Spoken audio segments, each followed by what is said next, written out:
আজকের এই গভীর আলোচনায় আপনাকে স্বাগত। আমরা আজ মহাভারতের একটা অদ্ভুত বেশ মহাকাব্যিক এক কাহিনীর গভীরে যাব। এক সংসার বিরাগী ঋষি আর এক নাগ কন্যার বিবাহের উপাখ্যান।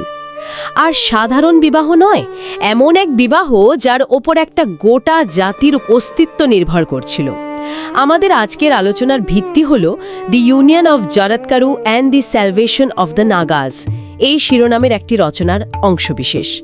আমাদের উদ্দেশ্য কিন্তু শুধু গল্পটা বলে দেওয়া নয়, বরং এর গভীরে যে মানসিক আর নৈতিক দ্বন্দ্বগুলো আছে সেগুলো খুঁজে বের করা। কেন একজন কঠোর তপস্বী, যিনি বিয়ে করতেই চান না, তিনি হুট করে এমন সব শর্ত দিয়ে বিয়েতে রাজি হলেন যা প্রায় অসম্ভব, আর কিভাবে এই অদ্ভুত সম্পর্কটা নাগ বংশকে একটা নিশ্চিত ধ্বংসের হাত থেকে বাঁচিয়ে দিল। চলুন এই রহস্যের জট খোলা যাক। আচ্ছা, গল্পের শুরুতে আমরা ঋষি জরৎকারুর সাথে পরিচিত হই। তিনি যজাতি বংশের একজন মহান ঋষি, অত্যন্ত কঠোর তপস্বী আর আজন্ম ব্রহ্মচারী। তার জীবনের একটাই লক্ষ্য ছিল মোক্ষ লাভ। সংসার জীবনের প্রতি তার কোনো আকর্ষণই ছিল না, একদমই ছিল না। আর এই আকর্ষণ না থাকাটা এতটাই চরম পর্যায়ে ছিল যে তিনি নিজের বংশরক্ষার মতো একটা গুরুত্বপূর্ণ সামাজিক দায়িত্বকেও অস্বীকার করতে প্রস্তুত ছিলেন। তার কাছে আসলে এই জাগতিক অস্তিত্বের কোনো মূল্যই ছিল না। তিনি শুধু তীর্থে তীর্থে ঘুরে বেড়াতেন, কঠোর ব্রত পালন করতেন। বিবাহ, সন্তান, পরিবার এসব তার কাছে ছিল মায়া আর বন্ধন, এর বেশি কিছু নয়। কিন্তু একদিন ভ্রমণের সময় তিনি এক অদ্ভুত দৃশ্য দেখলেন। একটা গভীর গর্তের ধারে কিছু শীর্ণকায় মানুষ, তারা উল্টো হয়ে ঝুলছে, আর তারা কেবল একটা বিরন ঘাসের শিকড় ধরে কোনো মতে টিকে আছে। সেটাও আবার একটা ইঁদুর একটু একটু করে কেটে চলেছে। দৃশ্যটা ভাবলেই কেমন যেন গায়ে কাটা দেয়। আর এখানে সবচেয়ে আকর্ষণীয় ব্যাপার হলো এই পুরো দৃশ্যটাই আসলে একটা গভীর প্রতীক। ওই যে ঝুলন্ত মানুষেরা, তারা ছিলেন ঋষিরই পিতৃপুরুষ। তাদের এই দুর্দশার কারণ হলো বংশে পিণ্ডদান করার মতো আর কেউ ছিল না। এই পিণ্ডদান তো এক ধরনের শ্রাদ্ধানুষ্ঠান, যার মাধ্যমে উত্তরসূরিরা তাদের পূর্বপুরুষদের আত্মার সদ্গতি কামনা করেন। বংশ শেষ হয়ে যাওয়া মানে এই পারলৌকিক যোগসূত্রটাও ছিঁড়ে যাওয়া, আর তার ফলেই তারা অনন্ত নরকের দিকে এগিয়ে যাচ্ছিলেন। তার ওই একমাত্র শিকড়টা ছিলেন ঋষি জরৎকারু নিজে। ঠিক তাই, তিনি ছিলেন বংশের শেষ সুতো। আর ওই ইঁদুরটা হলো সময়, যা তার জীবনকে ধীরে ধীরে শেষ করে দিচ্ছে। তার মৃত্যু হলেই পিতৃপুরুষেরা অনন্ত নরকে পতিত হবেন। তাই তারা তাকে আরতি জানাচ্ছেন, বৎস, বিয়ে করে আমাদের বাঁচাও। এটা তার জন্য একটা বিরাট নৈতিক ধাক্কা ছিল। যে সংসারকে তিনি এড়িয়ে চলছেন, সেই সংসারের নিয়ম পালন না করার জন্যই তার পূর্বপুরুষেরা কষ্ট পাচ্ছেন। পিতৃপুরুষদের এই আরতি দেখে ঋষি জরৎকারু ভীষণ লজ্জিত আর দুঃখিত হলেন। তিনি তাদের কথা দিলেন যে তিনি বিয়ে করবেন, কিন্তু তার ওই যে সংসার বিরাগী মন, সেখান থেকেই কিছু অদ্ভুত শর্তের জন্ম হলো। আর এখানেই কাহিনীটা সত্যি আকর্ষণীয় হয়ে ওঠে। হ্যাঁ, কারণ তিনি মুখে তো বললেন বিয়ে করবেন, কিন্তু তার মনটা তো পড়ে আছে তপস্যাতেই। এই দ্বন্দ্ব থেকেই তার শর্তগুলোর জন্ম। তিনি এমন একটা পথ খুঁজছিলেন যেখানে সাপও মরবে, আবার লাঠিও ভাঙবে না। পিতৃপুরুষদেরও রক্ষা করা হবে, আবার নিজের তপস্যার জীবন থেকেও বিচ্যুত হতে হবে না আর কি। কিন্তু আমার একটা প্রশ্ন আছে, এই শর্তগুলো কি সত্যি বিয়ে করার জন্য দেওয়া হয়েছিল, নাকি আসলে বিয়েটা এড়ানোরই একটা অজুহাত ছিল? কারণ শর্তগুলো তো প্রায় অসম্ভব। প্রথমত, মেয়ের নামও হতে হবে জরৎকারু, বরের নামের সাথে হুবহু এক। দ্বিতীয়ত, কন্যাকে কেউ স্বেচ্ছায় ভিক্ষা হিসেবে দান করলে তবেই তিনি নেবেন, নিজে খুঁজে বের করবেন না। আর তৃতীয়ত, তিনি স্ত্রীর ভরণ পোষণের দায়িত্ব নেবেন না, উল্টে স্ত্রীকেই তার সেবা করতে হবে। আপনার প্রশ্নটা একদম সঠিক। প্রথম দেখায় মনে হতেই পারে যে তিনি বিয়েটা এড়ানোর জন্যই এই সব বলছেন। কোনো বাবা চাইবেন তার মেয়েকে এমন একজনের সাথে বিয়ে দিতে যার কোনো জাগতিক দায়িত্ববোধই নেই। কিন্তু যদি আমরা আরও গভীরে যাই, তাহলে দেখব এটা তার মানসিক টানাপোড়েনেরই একটা প্রকাশ। তিনি এমন এক পরিস্থিতি তৈরি করতে চাইছিলেন যেখানে বিবাহ হলেও জাগতিক বন্ধন তৈরি হবে না। এটা অনেকটা ধরুন আজকের দিনের কোনো বিলিয়নিয়ারের মতো, যিনি বিয়ে করতে চাইছেন কিন্তু শর্ত দিচ্ছেন যে পাত্রীকে তার টাকার দিকে তাকালে চলবে না। তিনি আসলে পরীক্ষা করতে চাইছেন উদ্দেশ্যটা খাঁটি কিনা। এখানে ঋষিও যেন নিয়তিকে পরীক্ষা করছিলেন। তাহলে একদিকে একজন ঋষি এমন কিছু শর্ত দিচ্ছেন যা পূরণ করা প্রায় অসম্ভব, আর অন্যদিকে নিয়তির খেলা দেখুন। ঠিক একই সময়ে নাগলোকে এমন এক সংকট ঘনিয়ে আসছিল যার একমাত্র সমাধান ছিলেন এই ঋষি, আর তার এই অসম্ভব শর্তগুলো। একদম। মহাভারতের গল্পে এই ধরনের সমাপতন আমরা বারবার দেখি, যেখানে বিভিন্ন বিচ্ছিন্ন ঘটনা একটা বৃহত্তর পরিকল্পনার অংশ হয়ে ওঠে।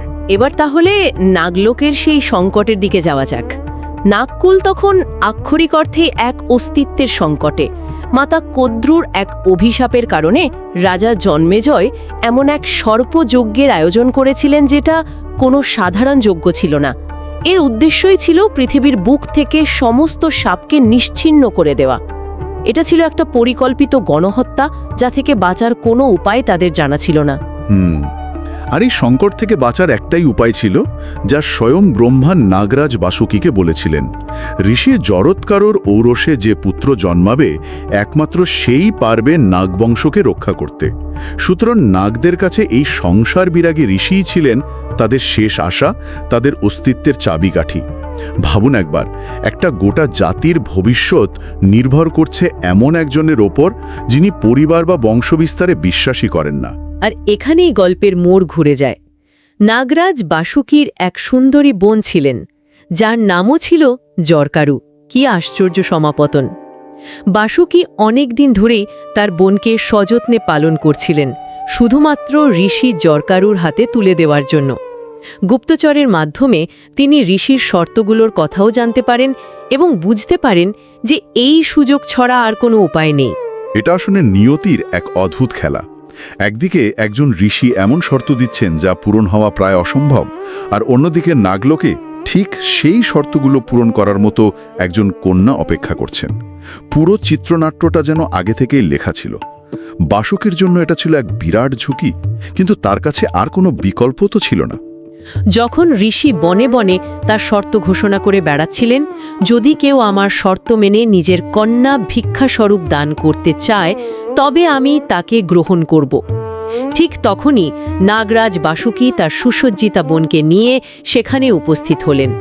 তিনি অত্যন্ত বিনীতভাবে ঋষিকে বললেন, হে মহাত্মা, এই আমার বোন, এর নামও জরকারু। আমি একে ভিক্ষাস্বরূপ আপনাকে দান করছি, আপনি একে স্ত্রী হিসেবে গ্রহণ করুন। আর ঋষির সব শর্ত পূরণ হয়ে গেল। নামের মিল, ভিক্ষা হিসাবে দান এবং ভরণ পোষণের দায়িত্ব না নেওয়ার শর্তটিও বাসুকী মেনে নিলেন। ঋষি আর না বলতে পারলেন না। তিনি নিয়তির কাছে হার মানলেন, কিন্তু তার তপস্বী মন তখনও পুরোপুরি সমর্পণ করতে রাজি নয়। তাই বিবাহের আগে তিনি নাগকন্যাকে একটা শেষ সতর্ক বার্তা দিলেন। হ্যাঁ, তিনি বললেন, যদি কোনোদিন তুমি আমার অপ্রিয় কাজ করো বা আমাকে অসন্তুষ্ট করো, সেই মুহূর্তেই আমি তোমাকে ত্যাগ করে চলে যাব। এটা তো আরও একটা কঠিন শর্ত। একটা সম্পর্ক শুরুই হচ্ছে শেষ হয়ে যাওয়ার ভয় নিয়ে। এটা তো অনেকটা কোনো চাকরির চুক্তিতে যোগ দেওয়ার আগেই ছাঁটাইয়ের নিয়মকানুন বিস্তারিতভাবে বলে দেওয়ার মতো। ঠিক, কিন্তু নাগকন্যা জরকারু সেই কঠিন শর্তও মেনে নিলেন, কারণ তার কাঁধে ছিল সমগ্র নাগবংশের রক্ষার দায়িত্ব। তার ব্যক্তিগত সুখ, ইচ্ছা বা নিরাপত্তার চেয়েও তার জাতির অস্তিত্ব ছিল অনেক বড়। তাই বলা যায়, এই বিয়েটা কোনো প্রেম বা পছন্দের ওপর ভিত্তি করে হয়নি। এটা ছিল পুরোপুরি একটা প্রয়োজন ভিত্তিক চুক্তি। ঋষির প্রয়োজন ছিল বংশরক্ষা করে পিতৃপুরুষদের মুক্তি দেওয়া, আর নাগদের প্রয়োজন ছিল নিজেদের অস্তিত্ব রক্ষা করা। দুজনের লক্ষ্য ভিন্ন, কিন্তু পথ এক। বিবাহের পর নাগকন্যা অত্যন্ত নিষ্ঠার সাথে স্বামীর সেবা করতে লাগলেন। তিনি সব সময় সতর্ক থাকতেন যাতে স্বামীর কোনো রকম অসুবিধা না হয় বা তিনি কোনো কারণে রেগে না যান। তিনি জানতেন তার একটা ছোট্ট ভুলের ওপর তার পুরো জাতির ভবিষ্যৎ নির্ভর করছে। কিন্তু একদিন এক চরম ধর্মসংকট উপস্থিত হল। ঋষি তার কোলে মাথা রেখে ঘুমোচ্ছিলেন, আর ওদিকে সূর্য অস্ত যাচ্ছিল। এই মুহূর্তটা আমার কাছে সবচেয়ে গুরুত্বপূর্ণ মনে হয়। নাগকন্যা কিন্তু দুটো ভুলের মধ্যে একটাকে বেছে নিচ্ছেন না, তিনি দুটো সঠিক কাজের মধ্যে একটাকে বাছছেন। স্বামীর ধর্ম রক্ষা করাও সঠিক, আবার নিজের বংশকে বাঁচানোর চুক্তি রক্ষা করাও সঠিক। এটা একটা ক্লাসিক ধর্ম সংকট, যেখানে দুটো কর্তব্যের মধ্যে সংঘাত বেঁধেছে। আমার তো মনে হচ্ছে তিনি একটা উভয় সংকটে পড়েছেন। যদি স্বামীকে না জাগান তাহলে তার সন্ধ্যা বন্দনা বাদ পড়বে, যা একজন ব্রাহ্মণের জন্য মহাপাপ, মানে স্বামীর ধর্মনাশ হবে। কিন্তু জাগালেই তো সম্পর্ক শেষ, কারণ ঋষি রেগে যাবেন এবং শর্ত অনুযায়ী তাকে ত্যাগ করবেন, আর তাহলে নাগ বংশকে বাঁচানোর উদ্দেশ্য হয়তো পূরণ হবে না। কি কঠিন পরিস্থিতি! ঠিক, এবং এখানেই তার চরিত্রের মহত্ব। তিনি নিজের বা তার বংশের স্বার্থের চেয়েও স্বামীর ধর্মকে বড় করে দেখলেন। তিনি ফলাফলের কথা না ভেবে সেই মুহূর্তে যা তার পরম কর্তব্য বলে মনে হলো তাই করলেন। তিনি ভাবলেন, স্বামী আমাকে ত্যাগ করলেও ক্ষতি নেই, কিন্তু ওনার ধর্মহানি হওয়া উচিত নয়। এটা এক অসাধারণ আত্মত্যাগের উদাহরণ। তিনি নিজের ব্যক্তিগত বিসর্জনকেই বেছে নিলেন। এই ভেবে তিনি খুব শান্তভাবে মৃদুস্বরে স্বামীকে জাগিয়ে দিলেন। ঘুম ভাঙতেই যা হওয়ার তাই হলো। ঋষি প্রচণ্ড রেগে গেলেন। তিনি চিৎকার করে বললেন, তুমি আমার সুখের নিদ্রা ভঙ্গ করেছ, তুমি আমাকে অপমান করেছ, আমি এক্ষুনি তোমাকে ত্যাগ করে চলে যাব। আমার মতো তপস্বীর কথার নড়চড় হয় না। তিনি কোনো যুক্তিতর্ক শুনতেই রাজি নন। নাগকন্যা ভয়ে কাঁপতে কাঁপতে বোঝানোর চেষ্টা করলেন যে তিনি ধর্মলোপের ভয়েই তাকে জাগিয়েছেন, অপমান করার জন্য নয়। তিনি বললেন, আমি আপনার নিদ্রাভঙ্গ করে আপনাকে অপমান করতে চাইনি, বরং আপনার ধর্মহানি হবে এই ভয়েই আপনাকে জাগিয়েছি। কিন্তু ঋষি কোনো কথা শুনলেন না। তার কাছে নিজের ব্রত আর কথা রাখাই ছিল সবচেয়ে বড়। তার কঠোর তপস্বী চরিত্রের কাছে এই জাগতিক সম্পর্ক, স্ত্রীর চোখের জল, এইসবের কোনো মূল্য ছিল না। তখন কাঁদতে কাঁদতে নাগকন্যা তাকে মনে করিয়ে দিলেন তাদের বিবাহের মূল উদ্দেশ্যের কথা, সেই সন্তান যে নাগবংশকে রক্ষা করবে। তিনি জিজ্ঞাসা করলেন, হে আর্যপুত্র, আমার গর্ভে কি আপনার সন্তান এসেছে? আমার ভাইয়ের বংশরক্ষার কি হবে? আমাদের এই বিবাহের উদ্দেশ্য কি তাহলে ব্যর্থ হয়ে যাবে? ঋষির প্রতিক্রিয়াটা কঠোর মনে হলেও তার তপস্বী চরিত্রের সাথে এটা সঙ্গতিপূর্ণ। তার কাছে নিজের ব্রতই ছিল সর্বোচ্চ। তিনি জাগতিক মায়া মমতার ঊর্ধ্বে। তিনি তার স্ত্রীকে সান্ত্বনা দেওয়ার জন্য এক মুহূর্তও দাঁড়ালেন না, কিন্তু যাওয়ার আগে তিনি স্ত্রীর দিকে তাকিয়ে একটিমাত্র শব্দ উচ্চারণ করলেন, অস্থি। ওই একটি শব্দই ছিল নাগকন্যার জন্য আশ্বাস এবং নাগবংশের জন্য মুক্তির সনদ। ঋষি নিশ্চিত করলেন যে তার গর্ভে এক মহা তেজস্বী পুত্র রয়েছে, যে হবে বেদজ্ঞ এবং অগ্নির মতো দ্যুতিমান। আর এই অস্থি শব্দ থেকেই পুত্রের নাম হল আস্তিক। এই আস্তিকই বড় হয়ে রাজা জনমেজয়ের সর্পযজ্ঞ বন্ধ করে তার মামার বংশকে রক্ষা করেছিলেন। ঋষি চলে গেলেন, কিন্তু তার কর্তব্য তিনি শেষ করে গেলেন। পিতৃপুরুষদের কাছে করা প্রতিজ্ঞা এবং নাগদের দেওয়া আশ্বাস দুটোই তিনি পূরণ করলেন, কিন্তু নিজের শর্ত থেকে এক চুলও নড়লেন না। তাহলে এই পুরো ঘটনার অর্থ কি দাঁড়ালো? এটি ছিল প্রয়োজনের তাগিদে তৈরি হওয়া এক সম্পর্ক, যেখানে ব্যক্তিগত বৈরাগ্য আর বংশের প্রতি কর্তব্যের মধ্যে এক তীব্র সংঘাত দেখা যায়। ঋষি যত্রকারু আর নাগকন্যা যত্রকারু দুজনেই নিজেদের ব্যক্তিগত চাওয়া পাওয়াকে বিসর্জন দিয়েছেন একটা বৃহত্তর কর্তব্যের জন্য। এখানে মজার বিষয় হলো কর্তব্য দুটি ভিন্ন রূপে আসছে। ঋষির কাছে কর্তব্য হলো তার তপস্বী ব্রত রক্ষা করা এবং পিতৃপুরুষদের মুক্তি দেওয়া, আর নাগকন্যার কাছে কর্তব্য হলো তার সমগ্র জাতিকে রক্ষা করা। এই দুই কর্তব্যের সংঘাতেই সম্পর্কটা তৈরি হয় এবং ভেঙে যায়।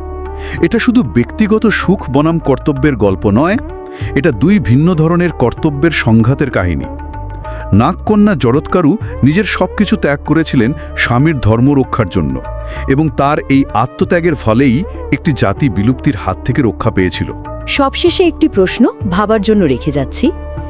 গল্পে ঋষি জরৎকারুর আচরণকে তার তপস্বী ব্রত পালন হিসাবে দেখানো হয়েছে, তা ঠিক, কিন্তু একজন গর্ভবতী স্ত্রীকে তৎক্ষণাৎ এত সামান্য একটা কারণে ত্যাগ করা, এটা কি আধ্যাত্মিক শক্তির পরিচায়ক, নাকি এক ধরনের চূড়ান্ত দায়িত্বহীনতার উদাহরণ? তিনি কি পিতৃপুরুষদের প্রতি একটি ধর্ম পালন করতে গিয়ে তার স্ত্রীর প্রতি অন্য একটি ধর্ম বা কর্তব্য লঙ্ঘন করেননি? এই প্রশ্নটি হয়তো আমাদের মহাভারতের চরিত্রগুলোর জটিলতাকে আরও ভালোভাবে বুঝতে সাহায্য করবে।